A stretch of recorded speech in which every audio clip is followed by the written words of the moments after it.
Son las 7:36. Saludamos en nuestros estudios al doctor Rubén Calle. Él es el presidente del Colegio de Abogados de la provincia de La Suay.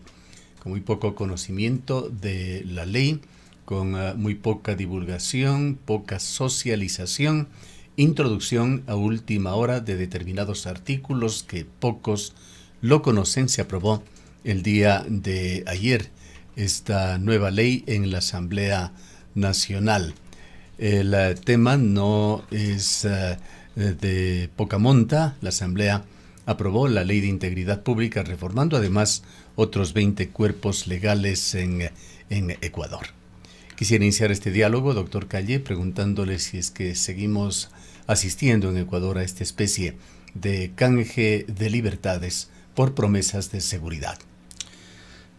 Buenos días, un saludo muy cordial a ustedes, a la audiencia de Antena 1, a la ciudadanía en general.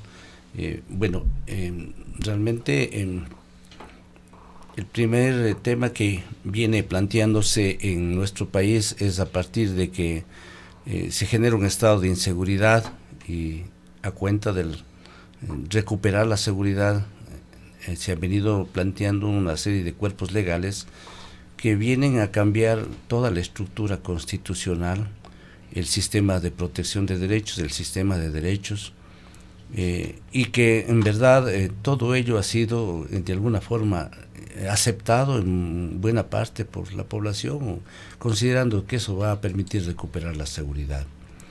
La historia es de que cuando se planteó que las Fuerzas Armadas vayan a atender la seguridad interna y sean partícipes de ello, se consideraba que eso iba a ser una de las soluciones quizá más importantes. Luego el incremento del IVA, etcétera, pero en la práctica vamos viendo que ninguno de estos cuerpos legales van dando una respuesta real al tema de inseguridad. En este caso, la última ley que ha sido aprobada el día de ayer se planteó revisar el sistema de contratación pública y por allí empieza la justificación, el tratamiento de esta ley, para mejorar el sistema de contratación, en donde se indicaba que no solamente hay corrupción, sino que inclusive hay penetración de los grupos de narcotráfico, que ya estaban siendo inclusive contratistas con el Estado y se estaba filtrando a través de esta ley y del sistema de contratación lavado de activos, entre otros delitos. Frente a ello se planteó este nuevo cuerpo legal, pero sin embargo ya en la práctica y al concluir, como bien ustedes han manifestado en la introducción, se plantean reformas a más de 20 cuerpos legales.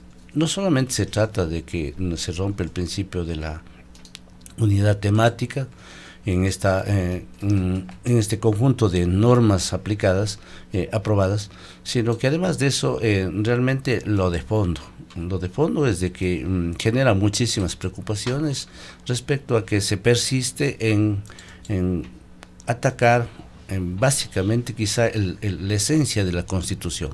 La Constitución de la República establece que el Ecuador es un Estado constitucional de derechos y justicia.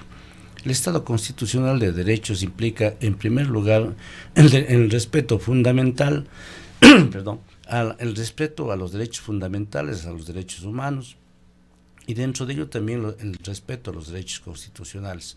Derechos como la seguridad jurídica, derechos como el debido proceso, derechos como la supremacía constitucional, como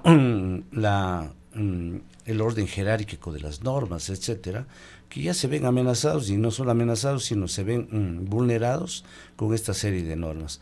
Aspiramos que la Corte Constitucional debe jugar ya un papel protagónico y también oportuno, ¿no? Porque no es necesario que en este momento se estén presentando demandas para que... Y doctor Calle, quizás allá iba justamente mi inquietud, porque se ha manifestado que la Corte Constitucional no puede actuar, como se dice, de oficio, sino que frente a estas normas aprobadas requiere que algún ciudadano o alguna entidad o organización interponga una acción ante este organismo para que ahí el organismo pueda actuar. Caso contrario, no pasaría nada. La única ley que ha recibido algún tipo de acción de esta naturaleza es la ley de solidaridad, las otras no. Efectivamente, El sistema procesal constitucional está previsto para que necesariamente se deban presentar demandas de inconstitucionalidad frente al conjunto de normas que hayan sido establecidas en este caso por la Asamblea Nacional. Se debe demandar la inconstitucionalidad. Sin embargo, también la Corte Constitucional tiene el deber de velar por el respeto y las garantías constitucionales dentro del país y consecuentemente también puede hacerlo de oficio en una revisión sobre el control de constitucionalidad que le compete a la Corte Constitucional. ¿En qué punto de estos largos procesos, de estas hojas de ruta de aprobación de la ley, tiene la opción de hacer esto la Corte? Dentro de la Ley Orgánica de Garantías Constitucionales y dentro de la...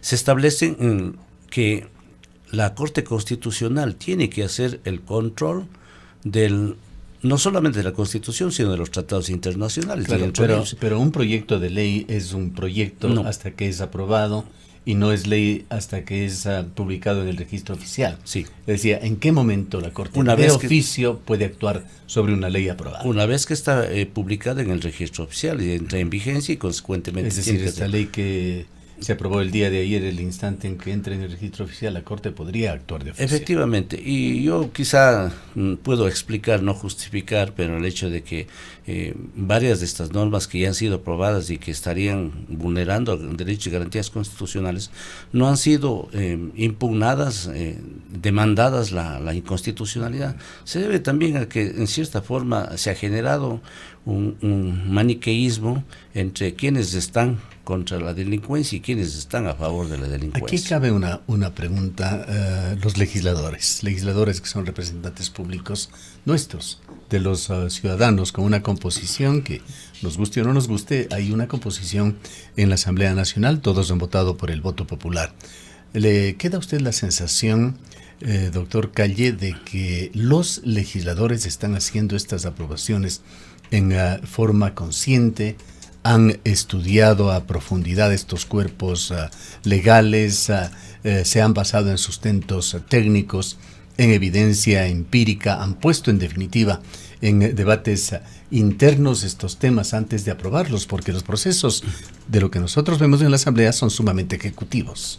Bueno, la conformación de la Asamblea Nacional hace mucho tiempo da mucho que desear, bajo el principio de que la representación popular debe ser la más amplia y no existen requisitos mínimos para conformar la Asamblea Nacional, que es el órgano legislativo, es el órgano más importante para la vida democrática de un país, porque generar leyes es un tema de mucho conocimiento, de mucha especialidad, de mucha conciencia y de mucha responsabilidad. Sin embargo, la composición de quienes conforman la Asamblea Nacional no permite ello, y esto hace que efectivamente hace mucho tiempo ya hablemos de que hay un populismo legislativo, ¿no? Normativo. Entonces, por un lado se pretende atender ofertas electorales, pero por otro lado también existe un total desconocimiento y lo que se hace es actuar en relación al compromiso de la bancada. Y más aún cuando este rato básicamente casi tenemos una composición polarizada, ¿no es cierto?, a dos fuerzas grandes en donde aparentemente unos son buenos, otros son malos, ¿no? Y entonces hay que estar siempre con los buenos y consecuentemente el estudio sobre la implicación, el contenido de las normas, y como antes precisamente no solamente tenía que ver con un manejo adecuado del aspecto jurídico, también tenía que ver mucho con el análisis sociológico para emitir una norma, cosas que este rato ya no se conoce. Pero además, doctor Calle, todas estas leyes que se están aprobando están llegando a la Asamblea Nacional con el carácter de económico urgente que les da o les dispone a los asambleístas un tratamiento que no vaya más allá de los 30 días. Ahora nos preguntamos si ha aprovechado de esta figura, porque vemos que en la gran mayoría de proyectos lo que menos se trata es el tema económico, son más temas legales, temas que tienen que ver con el servicio público, temas completamente distintos, el tema de seguridad, de inteligencia, que no pasan por reformas económicas. Efectivamente, el hecho de que la Asamblea Nacional tenga una mayoría absoluta ha permitido este momento que inclusive se traten temas totalmente ajenos a lo que significa un proyecto de ley urgente. Allí vemos, por ejemplo, ayer revisábamos muy brevemente el tema de la justicia, ¿no? La evaluación hacia el sistema judicial. Ciertamente, esta es una necesidad, pero no es un tema económico urgente, ¿no? No tiene que ver nada con lo que se proponía inicialmente en la ley, en este proyecto de ley. Y así vamos encontrando el asunto de la sanción a los menores, el juzgamiento y sanción a los menores. Vamos encontrando una serie de circunstancias que nada tienen que ver con un proyecto de ley urgente, pero que sin embargo se va ya creando una nueva forma de legislación mediante combos jurídicos en diferentes materias, ¿no? Que se van dando inclusive sin discusión, porque al final de cuentas lo que se hace es introducir a última hora, someter a votación y ya sin que regrese a la comisión para que sea reformulado adecuadamente, se aprueban directamente. Entonces eso tiene que ver precisamente también con el uso de esta metodología, bueno, que le facilita la Constitución a través de los proyectos urgentes. Esta narrativa que se la viene aplicando sistemáticamente en la Asamblea, doctor Calle, de mano dura, que apela al miedo ciudadano, a la lógica de castigos ejemplares, ¿cómo lo llaman ustedes en derecho penal? Bueno, esto es, diríamos, es un criminalismo, ¿no es cierto?, que se genera social para efectos de que el miedo lleve a que se justifique todo tipo de sanción drástica que se propone bajo un pensamiento de un populismo jurídico de que supuestamente esa es la necesidad social y frente a ello se está atendiendo y respetando todo principio constitucional de derechos humanos que está vigente y que obviamente debería precautelarse siempre, porque vamos a tener en cuenta también de que el Estado no es más que las normas de un Estado no son más que una voluntad de una clase que en su momento está en el poder y que ejerce ese poder a través de precisamente el sistema jurídico. Por ello es de que en este caso, estando un sector político económico dentro del Estado, va adecuando todo tipo de normas hacia ello, a esos intereses, ¿no? Y obviamente allí es donde genera la mayor preocupación, porque no son normas para garantizar la democracia, garantizar el sistema constitucional de derechos, sino son normas básicamente de interés político de quienes están en el poder, ¿no? En el tema de fortalecer garantías procesales, ¿qué es lo que ha pasado con esta y las otras leyes que se han aprobado en estos últimos 30 días? Bueno, en estos últimos tiempos se vienen invirtiendo los principios constitucionales, el principio de inocencia, por ejemplo, en donde hasta que no existe una sentencia que declare la responsabilidad, se presume que son inocentes. Se ha invertido, este momento existen ya la actuación que se puede dar de parte del Estado para, sin de que exista de por medio un procedimiento, un juicio, una orden de fiscal, etcétera, se pueda detener, se pueda intervenir las comunicaciones, etcétera, ¿no? Se ha invertido el debido proceso que implica que exista de por medio un procedimiento que está contemplado en las normas generales, como es el Código Integral Penal. Todo ello ya no es el procedimiento adecuado y puede ser vulnerado por estas nuevas normas que han sido. Hay varios de los aspectos constitucionales que la seguridad jurídica que implicaba que las normas claras previas que están vigentes debían ser aplicadas, ya no lo son porque estamos sujetos al bloque de seguridad del Estado que puede en forma particular determinar en qué casos se aplica y en qué casos no se aplica.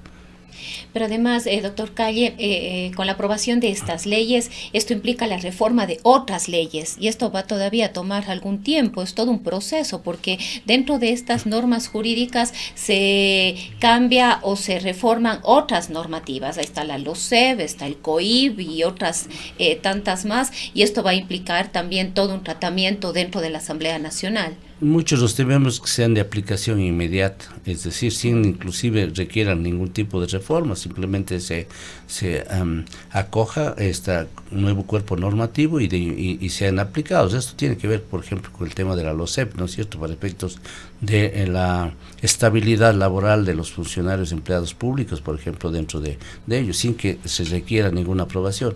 Así se ha hecho en varios otros temas que han sido aprobados mediante proyectos de leyes urgentes que han sido de aplicación inmediata, sin reforma a las leyes.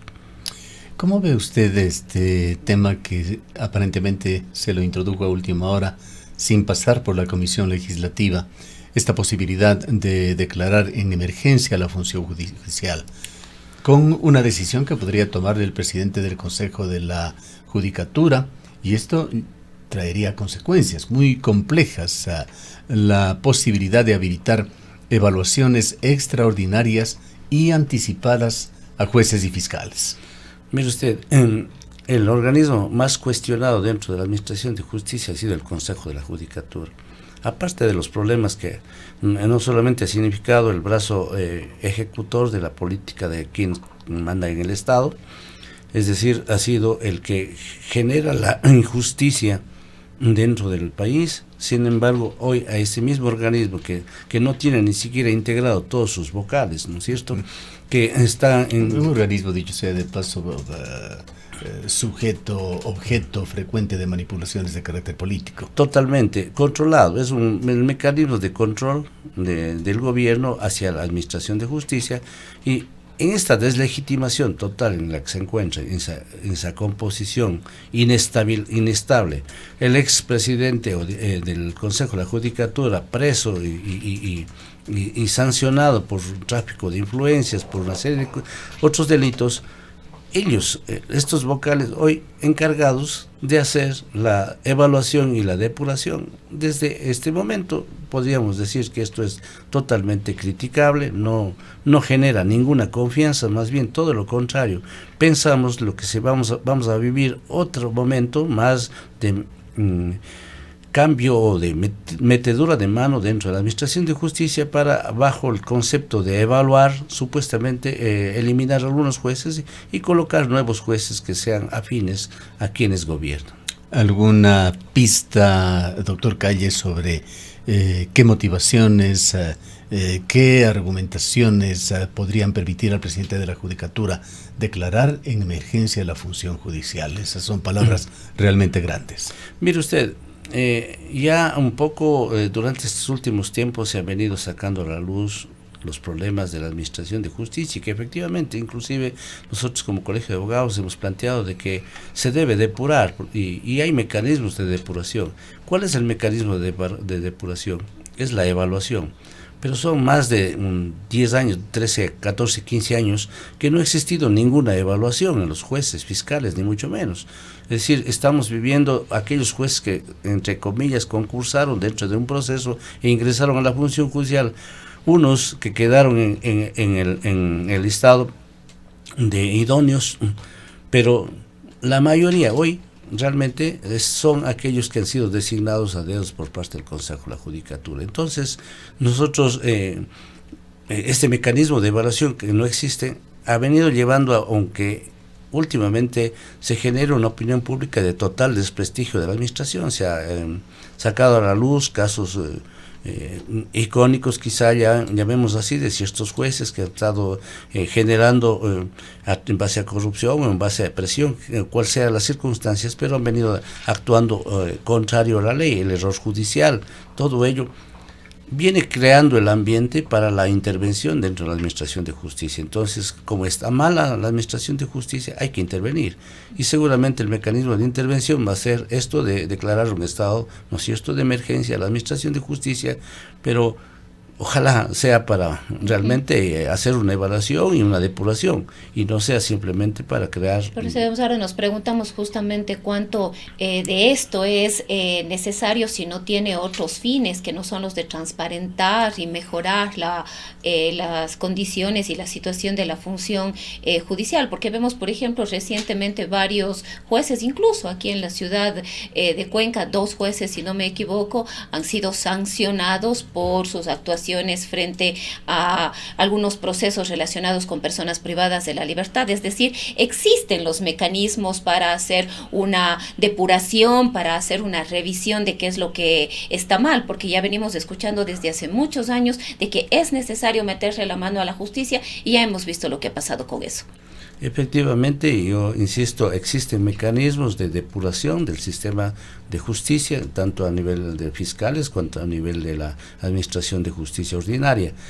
Pero lamentablemente esos no funcionan, no han venido funcionando durante todo este tiempo y eventualmente, inclusive cuando se tramitan procesos disciplinarios o acciones en contra de ciertos jueces, han habido mecanismos para evadir esa responsabilidad y el Consejo de la Judicatura no ha actuado de manera correcta, profundizando las investigaciones para determinar responsabilidades. Y esto hace que inclusive también en otros casos no ha existido tampoco los concursos para ingresar a la función judicial y han ingresado supuestamente bajo una disposición administrativa nada más que implicaría una designación a dedo. En el Cantón Cuenca tenemos en la provincia de La Suay tenemos muchísimos jueces que no han participado en ningún concurso pero que están ya ejerciendo la función judicial y eso hace que muchas veces tengamos graves problemas dentro de ello. Usted sugería que la Corte Constitucional debería actuar en algunos de los casos y también señalaba que podía actuar de oficio. ¿Qué decir de la función judicial, cuya máxima representación es la Corte Nacional de Justicia? Aunque evidentemente no tiene poder político directo, su nivel de poder es determinante en la garantía del Estado de Derecho. Sus decisiones sientan jurisprudencia obligatoria, pueden incidir en la constitucionalidad de normas, de actos administrativos. ¿Debería jugar algún papel en estas instancias la Corte? Bueno, la Corte Constitucional ya dejó de ser el máximo representante de la Administración de Justicia cuando se creó el Consejo de la Judicatura como órgano superior administrativo y disciplinario. Pero me refiero yo justamente para contrarrestar estas decisiones que le da este poder, como usted señalaba, de meter la mano a la justicia al Consejo de la Judicatura. El Consejo de la Judicatura no va a actuar en contra de sí mismo. Debería ser importante que exista un pronunciamiento jurídico, analítico, ¿no es cierto?, sobre lo que ello significa. Sin embargo, los jueces están impedidos de hablar más que a través de sus sentencias. Y eso es lo que les limita y por eso yo decía... ¿Hay una provisión expresa? Sí, los jueces tienen que... Si lo hacen, ¿trae consecuencias? Sí, efectivamente. Bueno, podrían hacerlo de carácter general, un pronunciamiento, y en algunas ocasiones lo han hecho, pero específicamente no lo pueden hacer más que pronunciarse en sus sentencias sobre los casos que conocen. Y esto ha limitado precisamente, o quizá habrá justificado, que la Corte Nacional no juegue ningún papel dentro de toda esta temática que se viene dando. Quedan entonces los gremios, la sociedad civil. Sí, efectivamente, y dentro de los gremios también debo decirle, también hay diferentes pensamientos, diferentes opiniones, y ha llevado a que en algunos momentos tan graves no existe el pronunciamiento, por ejemplo, de la Federación Nacional, de la cual inclusive soy parte, por no lograr una unificación de criterio. Pero efectivamente los gremios, aquellos que tenemos nuestra responsabilidad de compromiso, nos venimos pronunciando en la forma que consideramos la más adecuada para preservar el sistema democrático. ¿Pero ustedes no han pensado en plantear alguna demanda de inconstitucionalidad respecto de algunas de estas normas como Colegio de Abogados? Bueno, lo que vamos a hacer es precisamente poner en conocimiento de las comisiones que tenemos dentro del colegio, a fin de que colegas con mayor experticia en cada una de las materias nos den su opinión y podríamos en base a eso considerar la posibilidad de presentar una demanda de inconstitucionalidad. Bien. Queremos agradecerle por su presencia en nuestros estudios, doctor Calle. A ustedes muchas gracias y siempre a la orden. Declaraciones del doctor Rubén Calle, él es el presidente del Colegio de Abogados en la provincia de La Suay.